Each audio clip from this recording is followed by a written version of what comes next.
वो यूपीएससी वाली test series खरीदी थी, उसी को लगाया था।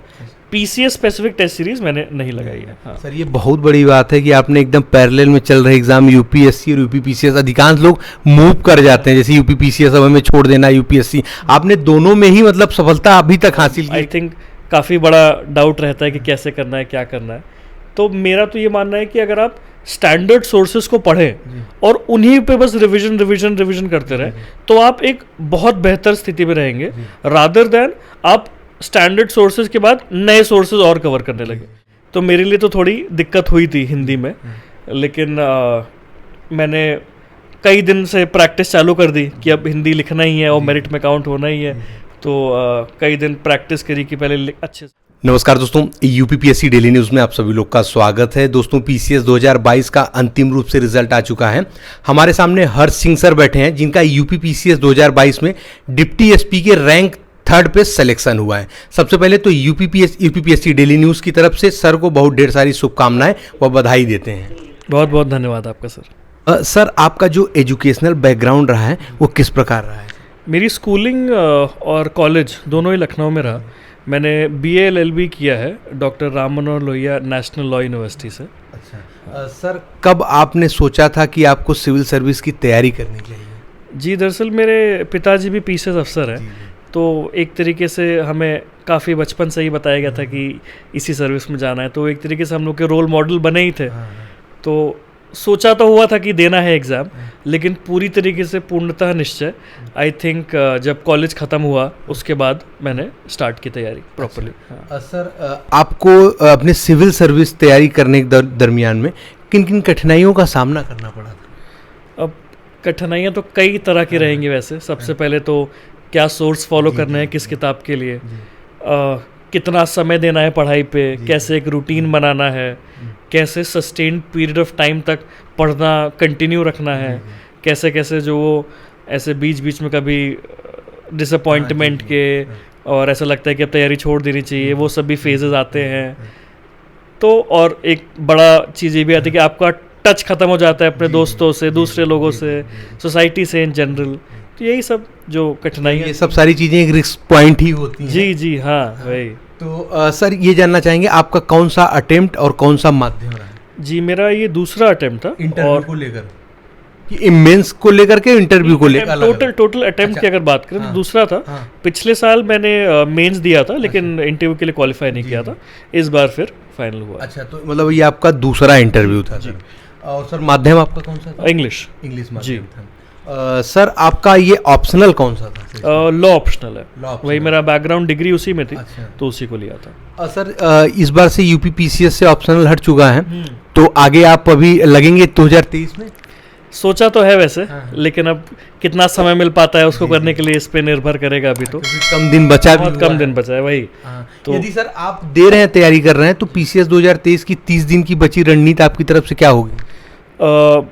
अगर हम बात करें कि सिर्फ 30 ही दिन बचे हैं, तो मेरा मेन स्ट्रैटेजी होगी कि मैं पहले तो करंट अफेयर्स को अच्छे से कवर करूं, क्योंकि मुझे लगता है एक मुख्य भूमिका करंट अफेयर्स निभाते हैं। तो उसके लिए मैं जो फॉलो करता था, मैं ग्रेड अप के मंथली करंट अफेयर्स पढ़ता हूँ, तो उसको मैं फॉलो करूँगा। उसके अलावा घटना चक्र का रिविजन। अच्छा सर, आपकी सफलता में सबसे बड़ा योगदान किन किन लोगों का रहा? अब योगदान तो मेरे पूरे परिवार का ही माना जाएगा एक तरीके से।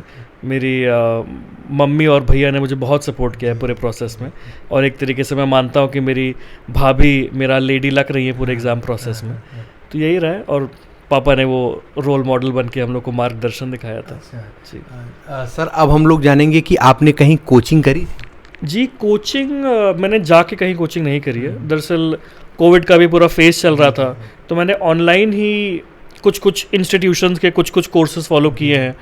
जैसे मैंने राउज आईएएस का एक कोर्स फॉलो किया था, एक इनसाइट्स आईएएस का किया था। बट अगर आप फुल फ्लेजेड कोचिंग की बात करें कहीं जाके, तो वैसा कुछ नहीं रहा। अच्छा, वैसा कुछ नहीं रहा। सर, अब प्रारंभिक परीक्षा को लेकर बात करेंगे, कैसे आपने तैयारी करी थी? प्रारंभिक परीक्षा की तैयारी आई थिंक काफ़ी बड़ा डाउट रहता है कि कैसे करना है, क्या करना है। तो मेरा तो ये मानना है कि अगर आप स्टैंडर्ड सोर्सेज को पढ़ें और उन्हीं पे बस रिवीजन करते रहें तो आप एक बहुत बेहतर स्थिति में रहेंगे, रादर देन आप स्टैंडर्ड सोर्सेज के बाद नए सोर्सेज और कवर करने लगे, क्योंकि सोर्सेज की तो कमी है नहीं। कल को एक नई किताब आ जाएगी, वो भी आप पढ़ना चाहेंगे। तो ये तो कहीं ख़त्म नहीं होगा। इससे अच्छा है कि आप खुद डिसाइड कर ले तैयारी से पहले कि मैं ये करूँगा, वो करिए, फिर उसको बार बार करिए, क्योंकि मुझे लगता है इसी से याद होता है। अच्छा सर, फिर तो करंट अफेयर का आपका क्या सोर्स रहा है? जो अभी आपने बताया था वही सोर्स? वही करंट अफेयर्स के लिए, जैसे अगर यूपीएससी की प्रिपरेशन के दौरान मैं विजन आईएएस का PT 365 फॉलो करता हूँ। उसके अलावा यूपी स्पेसिफिक की अगर बात करें तो मैं ग्रेड अप के मंथली करंट अफेयर्स मैंने फॉलो किया। अच्छा सर, आपने यूपीएससी का भी इंटरव्यू भी दिया है? जी। सर एक छोटा सा क्लिप हम उसके लिए भी कर लेंगे अलग से एक वीडियो में, यूपीएससी की इंटरव्यू। जी। सर अभी जानना चाहेंगे, सीसेट यूपीपीसीएस में सिविल सर्विस में अहम रोल करता है जो है, तो इसके लिए आपने कैसी अपनी स्ट्रेटेजी अपनाई थी? जैसे मुझे लगता है सीसैट में मैंने ऐसा किया था कि पिछले 5-7 साल के प्रीवियस ईयर क्वेश्चंस को निकाला और उनको ही एक टाइम बाउंड मैनर में सॉल्व करने की कोशिश करी। फिर जो आंसर की ऑफिशियल आई थी उनसे मैच कर लिया। तो अगर मैं जनरली सारे पेपर्स में कट ऑफ से ऊपर था तो मुझे लगा कि मुझे इस पर बहुत स्पेशल एम्फेसिस देने की ज़रूरत नहीं है। लेकिन उन लोगों के लिए जिनको सीसैट में दिक्कत होती है, आप प्रीवियस ईयर क्वेश्चंस को अच्छे से सॉल्व करिए और उससे आप एक ट्रेंड समझिए कि कौन से एरियाज ऐसे हैं जिनमें आपको काम करने की ज़रूरत है। जैसे कुछ लोग को मैथ्स में ज़रूरत पड़ती है, कुछ को इंग्लिश में ज़रूरत पड़ती है, कुछ को लॉजिकल में पड़ती है। तो आप वो एरिया आइडेंटिफाई कर लें, फिर उसके स्पेसिफिक अपनी प्रिपरेशन करें, तो आपका ज़्यादा समय भी नहीं जाएगा और आपका रिजल्ट भी बेटर होगा। जी सर। सर अब हम लोग आते हैं मुख्य परीक्षा पे। जी सर, मुख्य परीक्षा में हिंदी और ऐसे कैसे आपने किया था? जी, दरअसल मेरा बैकग्राउंड इंग्लिश मीडियम का रहा है, तो मेरे लिए तो थोड़ी दिक्कत हुई थी हिंदी में। लेकिन मैंने कई दिन से प्रैक्टिस चालू कर दी कि अब हिंदी लिखना ही है और मेरिट में काउंट होना ही है। तो कई दिन प्रैक्टिस करी कि पहले अच्छे से लिख पाएँ, फिर अच्छी राइटिंग बना पाएँ, फिर टाइम से कितना लिख पाएँ, और फिर वही पर्यायवाची, मुहावरे, अनेकार्थी, जो भी सिलेबस में है, उन सब के लिए एक बुक खरीद के। कौन सी बुक आपने खरीदी सर? जी, मुझे लग रहा है पांडे सर की एक बुक है। पीएन पांडे? हाँ जी, पीएन पांडे सर की। उस बुक को मैंने रेफर किया था। अच्छा। हाँ। और फिर और किसी माध्यम से भी आपने तैयारी की, सिर्फ उसी? नहीं, सिर्फ उसी से। तो मैंने वही इंग्लिश मीडियम में ही दिया था। तो ऐसे के लिए मैंने हर तरीके से कोट्स हो गए या पोएम की कुछ लाइंस हो गई, इन सब से शुरुआत या अंत। जितने आपने कोट्स लिखे थे वो सब इंग्लिश में ही लिखे थे सर? जी। अच्छा, वो कहाँ से सोर्सेस वो प्राप्त हुए थे? जैसे मैंने प्रीवियस ईयर क्वेश्चंस को देखा और ये समझा कि कुछ टॉपिक्स ऐसे हैं जिनसे सवाल आते ही हैं, कुछ एरियाज, तो उन एरियाज को आइडेंटिफाई करके उन पे ही मैंने नॉर्मल तरीके से गूगल पे सर्च कर लिया। कई सारे कोट आ जाते हैं। अच्छा। तो उन कोट्स की मैंने एक डायरी टाइप की बना ली, जिसमें 5-7 पन्ने मान लीजिए, उनमें कोट्स लिखे हुए थे। तो वो मुझे याद थे टॉपिक वाइज, जैसे ऑनेस्टी पे मान लीजिए, इंडिया के फ्यूचर पे मान लीजिए, विमेन, यही सब टॉपिक्स पे। अच्छा, अब सर मुख्य परीक्षा में आ ही गए, लेकिन उससे पहले जानना चाहेंगे सर आपका रूटीन क्या होता, मतलब पढ़ाई को लेकर के टाइम टेबल क्या रहता था? टाइम टेबल सर ये रहता था कि मैं कोशिश करता था कि सुबह 6-6:30 तक उठ जाए। उसके बाद 7 बजे से एक अपना स्लॉट चालू करने की कोशिश रहती थी कि 7 से 10 एक स्लॉट रहे। मैंने कभी भी 3 घंटे से ऊपर का स्लॉट रखने का वो नहीं रखा है। तो 7 से 10 एक स्लॉट रहा, फिर नाश्ता वाश्ता किया, फिर वही अपना 11 से 2 एक स्लॉट रखा, फिर खाना खा के आफ्टरनून में थोड़ा देर सोया, आधा 1 घंटा, खाना खाया, फिर सोया। तो मतलब 4 बजे से फिर उधर 4 से 6 एक स्लॉट रखा, फिर 6 से 7 चाय टाइम, थोड़ा बतियाना इधर उधर लोगों से, परिवार वालों से, फिर अगला 7 से 10 फिर। अब सर आते हैं जीएस फर्स्ट पेपर को लेकर। अगर आपके जीएस फर्स्ट, सेकंड, थर्ड और फोर्थ के सोर्सेस एक ही थे सर, तो एक ही बार में बता दीजिए इसको। अगर अलग अलग सोर्सेस थे तो जीएस फर्स्ट में अलग, सेकंड में अलग, थर्ड में अलग, फोर्थ में अलग, और फोर्थ का स्पेशली सर जैसे एप्टीट्यूड, इंटीग्रिटी का, ये जो एथिक्स का पेपर है, ये थोड़ा टफ भी माना जाता है, तो इसको सर डिस्कस करें। जैसे एक सोर्स तो मैं नहीं कहूँगा कि जीएस 1, 2, 3, 4 सब में अप्लाई करेगा। एक बस ये कह सकता हूँ कि मैंने घटना चक्र का प्रयोग किया था, जो उन्होंने एक मेंस एडिशन जो वो लोग निकालते हैं 1, 2, 3, 4 के सब 6 सीरीज। हाँ, जो जी उसको फॉलो किया था, लेकिन वो यूपी स्पेसिफिक चीज़ों के लिए किया था। उसके अलावा जो जनरल तैयारी थी वो मैंने वही सब बेसिक सोर्सेज, मान लीजिए मॉडर्न हिस्ट्री के लिए स्पेक्ट्रम ले ली, एंशिएंट और मिडीवल के लिए मेरे पास अपने नोट्स थे कुछ, और आर्ट एंड कल्चर के लिए मैंने नितिन सिंघानिया सर की बुक को रेफ़र किया है। ज्योग्राफी मैंने क्लास 11th और 12th की एनसीईआरटी, और ऋषिकेश रेड्डी सर हैं, उनके नोट्स हैं इनसाइट्स आईएएस के प्लेटफॉर्म पे, तो उनको देखा है। इकोनॉमी के लिए मैंने रमेश सिंह सर की एक बुक है उसको फॉलो किया।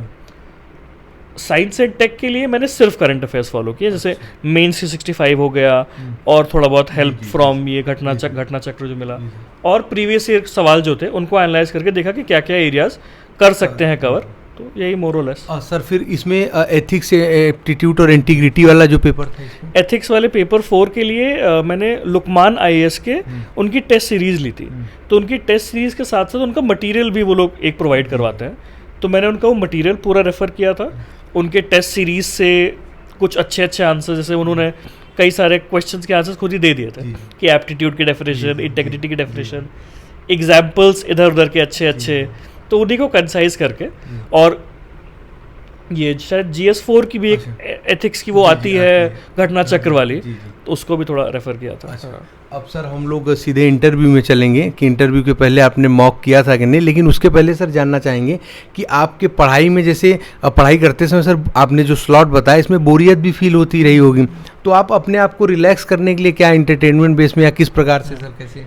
जैसे मैं एक प्लान रखता था कि हफ्ते भर का शेड्यूल बनाता था, तो हफ्ते में मंडे टू सैटरडे में पढ़ाई का पूरा स्लॉट है, लेकिन संडे का दिन पूरा खाली है। संडे का दिन is a no study day, आराम से उठे, घूमे फिरे, पिक्चर देखे, घर वालों के साथ आराम से समय बिताएं, दोस्तों से मिलने शाम में जाके, तब मुझे लगता था कि अब अगला हफ्ता मेरा अच्छे से जाएगा। ज़्यादा प्रोडक्टिविटी इंक्रीज करती थी मेरी अगर थोड़ा रेस्ट ले लूँ मैं बीच बीच में। सर ये तो बहुत ही अच्छा आपका रणनीति था, बिल्कुल अगर इस प्रकार से धैर्य से, क्योंकि लोग पढ़ने भी नहीं देते एक सप्ताह में लोगों को। जी ये तो है। इसका मॉक इंटरव्यू जी मॉक इंटरव्यू दिया था मैंने, जैसे बताया था मैंने कि UPSC का भी इंटरव्यू उसी दौरान था। तो 10 दिन के गैप में, 10-15 दिन के गैप में दोनों इंटरव्यूज़ पड़े मेरे, तो मैंने उसी के लिए UPSC के लिए पहले ही इंटरव्यूज़ दिए थे, कई सारे दिए। दिल्ली गया था इंटरव्यूज़ देने कुछ, तो वहीं पे दिया था, लेकिन PCS स्पेसिफिक इंटरव्यू के लिए मॉक मैंने नहीं दिया था, क्योंकि मुझे लगा कि एक बेसिक स्ट्रैटेजी अगर बोलने का आप सीख गए तो दोनों जगह काम आएगा। जब आप UPSC में दे रहे हैं तो फिर UPPCS उसका छोटा भाई है। जी। तो सर ये जानना चाहेंगे, अब आपने डिस्कस ही किया, तो प्रारंभिक परीक्षा के लिए आपने जो टेस्ट सीरीज होती है वो कितना लगाया सर? और टेस्ट सीरीज मैंने सर दृष्टि IAS की लगाई थी। कितनी से? सर मैं बहुत ज़्यादा तो नहीं लगा पाया था, सच बताऊंगा। मुझे लग रहा है मैंने 4-5 टेस्ट लगाए होंगे मैक्स टू मैक्स। सर फिर आपने मुख्य परीक्षा के लिए आपने जो टेस्ट सीरीज थी वो कहाँ से लगाई? मुख्य परीक्षा के जैसे पूरा जो फेज चला था वो साथ में चल रहा था मेरा UPSC और PCS का, तो मैंने जो टेस्ट सीरीज लगाई थी वो UPSC वाली ही टेस्ट सीरीज खरीदी थी, उसी को लगाया था।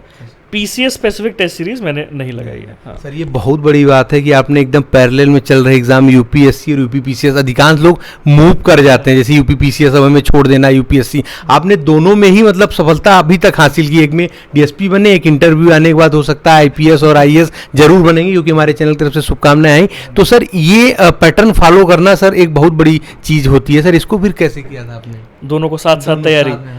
जैसे मैंने बताया ना कि मैंने अपने दिन को 4 स्लॉट में बांट लिया था, तो उन 4 स्लॉट में मैं कोशिश करता था कि एक मिनिमम 1 या मैक्सिमम 2 स्लॉट PCS को भी दूं, 2 स्लॉट उसको दूं, 2 स्लॉट इसको दूं, ताकि ये ना रहे कि कहीं किसी चीज़ की कमी रह गई। इसके जैसे मान लीजिए अगर फिल्म्स की बात करें तो मैं शाम वाला स्लॉट जो था वो PCS को देता था, सुबह का स्लॉट UPSC को देता था, तभी साथ में धीरे धीरे दोनों का तालमेल बना के रखा था। जी सर, कम समय में आप कुछ मोटिवेशन हमारे व्यूअर्स को दें अपनी तरफ से। बस यही मेरी एक बात है कि एग्ज़ाम का प्रोसेस बहुत धीरे धीरे चलता है, तो कृपया धैर्य ना खोएं, क्योंकि अगर आप धीरे धीरे चलते रहेंगे तो ज़रूर ही आपको सफलता प्राप्त होगी। जी सर। सर हमारा जो UPPSC डेली न्यूज़ चैनल, इससे पहले आप जुड़े थे, इससे देखते थे? जी मैंने कुछ आपके अपडेट्स को ज़रूर फॉलो किया है कई चीज़ों पे लेके। हाँ। धन्यवाद सर। सर आपने इतना कीमती समय हमारे लिए दिया, हमारे चैनल के लिए दिया, इसके लिए आपको तहे दिल से बहुत बहुत धन्यवाद, और आगे भविष्य के लिए ढेर सारी शुभकामनाएं कि इस बार आप IAS जरूर बने। जी बहुत बहुत धन्यवाद आपका। जी तो जी हाँ दोस्तों, जो भी चैनल पर नया आ रहे हैं चैनल को सब्सक्राइब करने के साथ साथ बेल आइकन जरूर प्रेस कर दें, ताकि उत्तर प्रदेश लोक सेवा आयोग और अन्य भर्ती विभाग की तरफ से कोई भी महत्वपूर्ण अपडेट हो आपसे लोगों से मिस ना होने पाए। दोस्तों हमारा Telegram channel UPPSC daily news, जिसका डिस्क्रिप्शन बॉक्स में लिंक दे देंगे, वहाँ से जरूर जुड़ जाएं, क्योंकि वहाँ PCS 2021 बैच के काफ़ी अधिकारी जुड़े हैं। PCS 2022 बैच के भी कुछ लोगों को हम जोड़ रहे हैं, धीरे धीरे आगे और लोगों को भी जोड़ेंगे, जो निःशुल्क आप सभी लोगों का आने वाले एग्जाम में मार्गदर्शन कर रहे हैं और करते रहेंगे। तो जरूर जुड़ जाएं। मिलते हैं अगले वीडियो में, तब तक के लिए जय हिंद, जय भारत, नमस्कार।